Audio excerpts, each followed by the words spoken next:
네, 이제부터 애프터 이펙트 인터페이스에 대해서 본격적으로 살펴보도록 하겠습니다. 자, 우선은 우리가 보고 있는 화면이 똑같이 구성이 되어 있어야 하기 때문에 작업 환경을 일치시켜 주어야 여러분들이 따라오시는데 지장이 없을 것입니다. 자, 그렇기 때문에 먼저 워크스페이스를 통일시켜 주도록 하겠습니다. 제일 상단에 보이는 기본 메뉴들 중에서 윈도우 메뉴로 가서 워크스페이스 이곳에 보시면 우리가 작업 용도에 맞게 여러가지 패널들을 조정해서 사용을 할 수가 있는데요. 우선은 우리는 올 패널 옵션으로 사용을 할 거고요. 자, 이미 올 패널 옵션이 선택이 되어져 있는데도 보이는 화면이 지금과 다르다고 하시는 분은 여기 리셋 버튼을 한번 클릭을 해주시면 모두 초기화가 될 겁니다. 자, 그러면 여기 왼쪽 위에 보이는 이 영역이 프로젝트 패널입니다. 프로젝트 패널에서는 우리가 영상 작업을 하는데 필요한 소스들을 불러오고 또는 새로운 컴포지션을 만들거나 했을 경우에 그 모든 소스들을 내역을 확인을 할 수가 있고 소스를 관리하는 그런 패널이라고 생각을 하시면 되겠습니다. 자, 오른쪽에 보이는 이 영역이 컴포지션 패널입니다. 컴포지션 패널은 지금 현재 작업이 어떻게 이루어지고 있는지 인디케이터가 위치하고 있는 현재 시간대의 예상 결과를 미리 보기 할 수 있는 그런 패널이라고 생각을 하시면 되겠습니다. 이 아래쪽에 보이는 패널은 타임라인 패널인데 실제로 우리가 작업하는 시간대를 이동을 하거나 또는 레이어 선후 관계나 앞뒤 관계를 조정을 하고 마우스로 클릭 드래그 이동해 가면서 실제로 작업이 가장 많이 이루어지는 패널이라고 할 수 있겠습니다. 그리고 또 그 외에 기타 여러가지 패널들이 있는데 이쪽에 있는 여러가지 패널들은 필요한 상황에 맞게 설명드리는 것으로 하겠습니다. 자, 그리고 제일 위쪽에 기본 메뉴들 밑에 보시면은 기본 도구들이 있습니다. 자, 여기에 있는 것은 제일 앞쪽에 보이는 선택 툴이라든지 아니면 도형 툴이라든지 펜 툴이나 텍스트 툴 같이 상황에 맞게 필요할 때마다 계속해서 바꿔가면서 작업을 해야 되는 것인데 이 부분도 나중에 차근차근 설명을 드리도록 하겠습니다. 자, 그리고 윈도우 패널에 이펙트 컨트롤 탭에 체크가 되어 있지 않으신 분은 여기를 체크를 해 주십시오. 자, 우리가 프로젝트 패널에 있는 소스들을 타임라인으로 옮겨가서 작업을 하고 그리고 컴포지션 패널에서 결과를 확인하게 됩니다.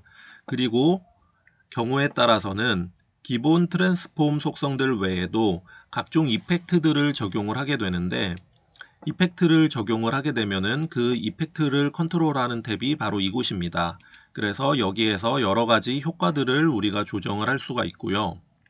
우리가 적용하는 이펙트에 따라서 이 이펙트 컨트롤 탭에 나타나는 정보들이 모두 다르게 됩니다. 그렇기 때문에 지금은 설명을 드리기가 조금 애매하고요. 나중에 이펙트를 적용을 했을 때 설명을 드리도록 하겠습니다. 자, 우리가 애프터 이펙트의 인터페이스를 모두 활성화시키기 위해서 지난번에 컴포지션을 생성을 하는 것까지 작업을 해 보았는데요. 자, 우선은 푸티지를 불러오는 방법에서부터 다시 설명을 드릴 거기 때문에 우선 모든 소스들을 다 삭제하고 다시 시작하도록 하겠습니다. 키보드의 딜레트 버튼을 이용을 해서 삭제를 하실 수가 있습니다. 자, 그러면 지금 다시 애프터 이펙트를 처음 실행을 했었던 초기 화면으로 돌아오게 됩니다.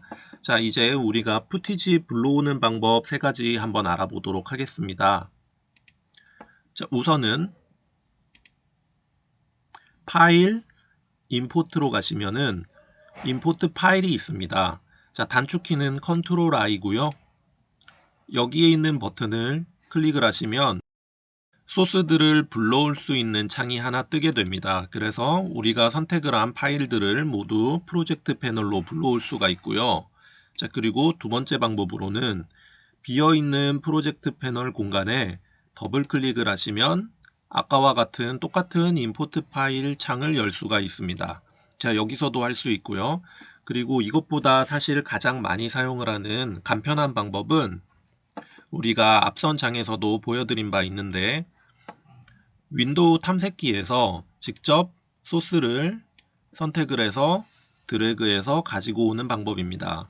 자, 우선은 공유해드리는 파일들 중에서 PSD 파일을 제외한 나머지 파일들을 모두 프로젝트 패널로 드래그해서 가져오도록 하겠습니다. 자, 이렇게 푸티지를 불러오는 방법 3가지를 알려드렸고요. 자, 그런데 PSD 파일은 불러오지를 않았습니다. 자, 왜 그렇게 했냐면 우선 파일의 유형들에 대해서 제가 조금 설명을 드리려고 하는데요. 우리가 앞서 프리미어에서 알파 채널의 개념에 대해서 잠시 이야기를 했던 적이 있습니다. 자, 그래서 오늘 파일의 유형들과 함께 알파 채널에 대해서 다시 한번 짧게 짚어보고 넘어가도록 하겠습니다. 자, 알파 채널이란 투명한 색상 영역, 이것은 다시 말하면 비어있는 영역을 의미를 합니다. 투명한 색상 영역의 정보, 투명한 색상 영역의 정보를 가지고 있는 채널을 알파 채널이라고 합니다. 자, 그러면 우리가 영상 작업을 하는데 활용을 하는 소스들은 크게 2가지로 나눌 수가 있습니다. 자, 우선 첫 번째는 알파 채널,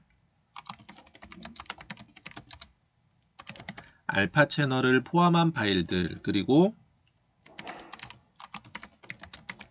알파 채널이 없는 파일들입니다. 자, 우리가 알파 채널을 포함한 여러가지 유형의 파일들이 있겠지만 이 모든 것을 다 살펴볼 필요는 없고 우리가 주로 사용하게 될 몇 가지 유형만 기억을 해두시면 되겠습니다. 알파 채널을 포함한 파일은 우선 이미지 파일로 png 확장자가 있고요. 자, 그리고 mov 확장자가 있습니다. 자, png는 알파 채널을 포함한 이미지 파일입니다. 자, 그리고 mov는 알파 채널을 포함한 동영상 파일입니다.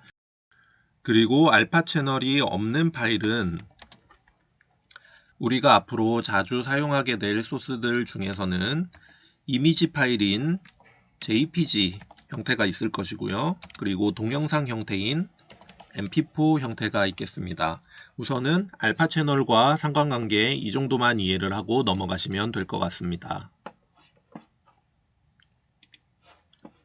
자, 그러면 JPG와 PNG 파일 한번 불러와 보도록 하겠습니다. 자, 우선은 컴포지션을 만들어야 되는데요.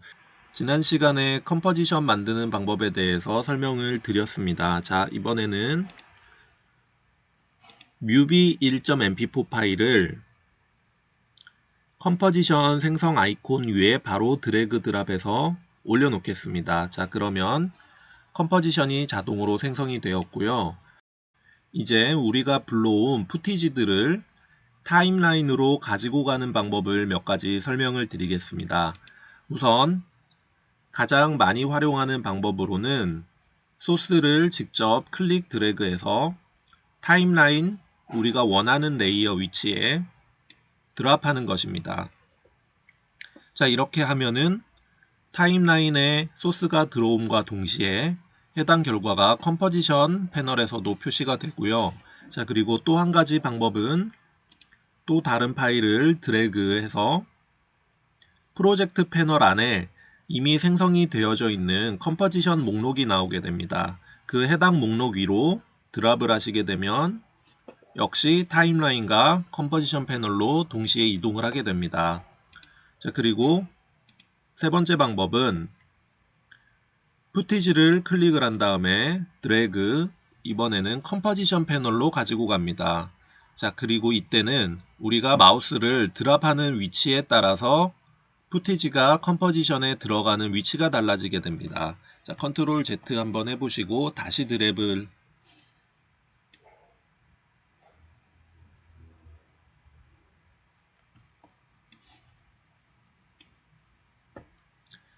자, 컨트롤 Z 한번 해보시고 다시 드래그 하셔서 컴포지션 패널에 이번에는 좀 다른 위치에 드랍을 한번 해보시면 해당 위치에 들어가서 자리 잡는 것을 볼 수 있습니다. 자, 이렇게 총 4가지 파일의 유형을 타임라인과 컴포지션 패널로 옮겨오게 되었는데요. 자, 한 가지씩 우리가 레이어 눈동자를 꺼보면서 소스들이 어떻게 나타나는지 결과를 확인해 보도록 하겠습니다. 자, 우선은 모두 다 눈을 끄고요. 눈동자를 끄고 제일 아래쪽 뮤비 1.mp4 파일만 남겨두겠습니다. 자, 그리고 타임라인을 조금 이동을 해 보겠습니다. 네, 영상이 당연히 컴포지션 사이즈와 일치하기 때문에 비어있는 공간이 없고 또한 알파 채널이 없기 때문에 당연히 투명하게 구멍이 뚫려 있다고 할 수 있는 부분이 전혀 없다고 할 수 있겠습니다. 자, 그리고 어차피 mp4 파일에는 알파 채널이 없습니다. 그러면 두 번째 tiger.jpg 한번 눈동자를 켜보겠습니다. 자, 타이거는 jpg 파일이기 때문에 알파 채널이 없습니다. 그런데 이 레이어에서 오브젝트가 차지하고 있는 영역은 호랑이의 아웃라인, 이 가장자리 테두리만큼일 것이라고 생각이 되지만 실제로는 그렇지가 않습니다. 실제로는 직사각형 형태로 이 호랑이 그림이 그려져 있지 않은 이런 비어있는 공간도 해당 소스가 차지하고 있는 공간이라고 할 수 있겠습니다. 왜냐하면 알파 채널이 없기 때문에 사실상 비어있는 곳이 아니라 모두 흰색 픽셀들로 채워져 있다고 생각을 하시면 되겠습니다. 자, 그러면 또 한번 눈동자를 꺼보고 그 다음 소스를 한번 열어보겠습니다. 자, 지금은 아래쪽에 있는 영상과 겹쳐서 잘 보이지 않으니까 밑에 있는 영상 소스를 옮겨서 다시 제자리로 맞춰 두시던지 아니면 아래쪽에 있는 뮤비 mp4 파일도 눈동자를 꺼버리시면 더 눈에 잘 들어올 것입니다. 지금처럼 이렇게 검은색 화면으로 보여서 아무것도 보이지 않는 경우에는 여기 토글 트랜스퍼런시 그리드 파란색 불이 들어오도록 한번 클릭을 해주시면 해당 소스가 잘 보이게 됩니다. 자, 우선은 이제는 jpg 파일과 png 파일의 소스 차이에 대해서 여러분이 잘 이해를 하고 계실 것이라고 생각을 합니다. 자, png 파일에는 투명한 색상 정보, 아무것도 픽셀이 없는 비어있는 영역의 정보를 가지고 있기 때문에 우리가 그림을 그려서 넣은 이 픽셀들, 그 외 나머지는 모두 비어있는 곳이라고 생각을 하시면 되겠습니다. 자, dog.png도 역시 마찬가지겠죠. 자, 그리고 우리가 아직 살펴보지 않은 유형의 소스가 몇 가지 더 있습니다. 자, 그 중에 하나가 바로 mov 파일이고요. mov 파일은 JPG와 PNG의 차이와 마찬가지로 MP4와 MOV 차이 정도라고 생각을 하시면 되겠습니다. 자, 그리고 오디오 소스를 아직 확인해 보지 않았는데요. 그것은 우리가 오디오 작업을 할 때 확인을 해 보도록 하겠습니다. 그리고 마지막 한 가지 남은 것이 바로 PSD 파일입니다. 자, PSD 파일을 불러올 때는 다른 소스들과 한꺼번에 묶어서 불러오게 되면 안 됩니다. 자, PSD 파일을 불러올 때는 다른 소스들과 한꺼번에 불러오면 문제가 생깁니다. 자, 그래서 우리가 아까 전에 소스를 PSD만 남겨놓고 나머지 것을 불러와 보도록 했었던 거고요. 자, 이번엔 PSD 파일 하나만 단독으로 드래그해서 프로젝트 패널로 올려보겠습니다. 자, 이번에는 불러오기 옵션 창이 뜨게 되는데요. 자, 이 옵션 메뉴에 대해서 설명을 드리도록 하겠습니다. 자, 우선 PSD 파일이라는 것이 포토샵에서 레이어가 나누어서 작업이 이루어진 파일들이기 때문에 여러 레이어를 가지고 있습니다. 자, 그런 경우에 우리가 하나의 레이어로 모두 합쳐서 다른 소스들과 마찬가지로 단일 소스로 불러올 것인가 아니면은 레이어 형태를 그대로 유지할 것인가를 선택을 하는 것인데 우리가 굳이 PSD 파일을 만들어 두고 하나의 레이어로 합쳐서 작업을 할 이유가 없습니다. 그렇기 때문에 PSD 레이어를 불러올 때는 항상 에디터블 레이어 스타일을 선택을 하시면 되겠습니다. 자, 그리고 임포트 카인드에서는 언제나 아래쪽에 컴포지션, 리테인, 레이어 사이즈 이 옵션을 선택을 하시면 되겠습니다. 자, 그러면 한번 불러와 보도록 하겠습니다. 네, 이번에는 뭔가 좀 다른 결과가 나왔는데요. 자, PSD 파일을 불러오게 되었더니 컴포지션이 자동으로 하나가 생성이 되었습니다. 그리고 그 컴포지션을 더블 클릭 한번 해보도록 하겠습니다. 자, 그러면 우리가 PSD 파일을 만들 때 나누어 두었었던 레이어 정보가 그대로 살아있게 됩니다. 자, 그래서 이렇게 나누어진 레이어를 그대로 유지한 채 불러오기 옵션을 선택을 했기 때문에 가능한 방법이었고요.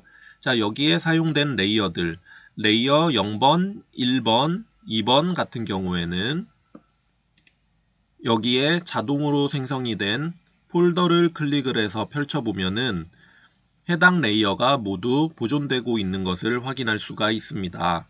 물론 이 레이어를 아까 전에 우리가 작업을 했었던 뮤비 컴포지션 이곳으로 가서 따로 하나의 레이어만 활용을 할 수도 있습니다. 자, 이제 몇 가지 푸티지를 타임라인으로 옮겨와 보았는데요. 다른 레이어의 눈동자를 잠시 꺼서 숨겨두도록 하겠습니다. 그래서 하나의 레이어만 남겨둔 상태에서 한번 컴포지션 패널을 확인해 보도록 하겠습니다. 자, 지금 화면을 보시면은 우리가 생성을 한 컴포지션 사이즈보다 우리가 푸티지로 활용하고 있는 소스의 사이즈가 더 크기 때문에 모든 소스가 화면에 들어오지 않고 이렇게 잘려 보이는 영역이 생기게 됩니다. 자, 이런 경우에 우리가 사이즈를 조절을 해야 되는데 나중에 우리가 배우게 될 트랜스폼 속성에서 스케일을 이용을 해서 수동으로 조정을 할 수도 있지만 이것을 화면 크기에 맞게 자동으로 조정해주는 메뉴에 대해서 한번 살펴보겠습니다. 자, 해당 푸티지를 클릭을 하시고요. 컴포지션에서 클릭을 하다 보면은 지금은 소스가 하나밖에 없기 때문에 혼돈이 올 일이 없지만 다른 소스와 겹쳐 있으면은 정확하게 선택이 되지 않을 수도 있기 때문에 자, 여기 타임라인에서 레이어에 우클릭을 하셔도 됩니다. 자, 그러면 중간에 트랜스폼이라고 되어 있는 곳에 가면은 Fit to Comp라는 것이 있습니다. 여기 버튼을 한번 클릭해 보겠습니다. 자, 그러면 화면 사이즈에 맞게 상하 좌우 사이즈가 모두 자동 조절이 되었습니다. 자, 그런데 한 가지 문제점이 지금 이 소스는 아무래도 정사각형 소스였던 것 같습니다. 그런데 지금 우리가 보는 화면의 비율이 정사각형 비율이 아니기 때문에 화면 사이즈에 강제로 조정을 하다 보니까 이렇게 약간 찌그러진 형태가 나타나게 되는데요. 자, 이 경우에는 아까 전에 우리가 활용을 했었던 Fit to Comp 옵션을 사용을 하는 게 아니라 두 번째와 세 번째에 있는 width 아니면 height 둘 중에 하나를 선택해서 적용해 보도록 하겠습니다. 자, 둘 중에 아무거나 한번 선택을 해서 적용을 해 보시죠. 자, 지금은 원래 원본 소스의 비율을 유지를 한 채 화면의 좌우 폭에 맞춰서 조절이 된 모습을 볼 수 있습니다. 자, 그러면 다음으로 세 번째 옵션을 한번 다시 선택을 해 보겠습니다. 이번에는 하이트 옵션으로 한번 fit 해 보겠습니다. 자, 그럼 이번에는 원본 소스의 비율을 그대로 유지를 한 채 화면의 상하 폭에 맞춰서 자동 조정이 된 것을 볼 수가 있습니다.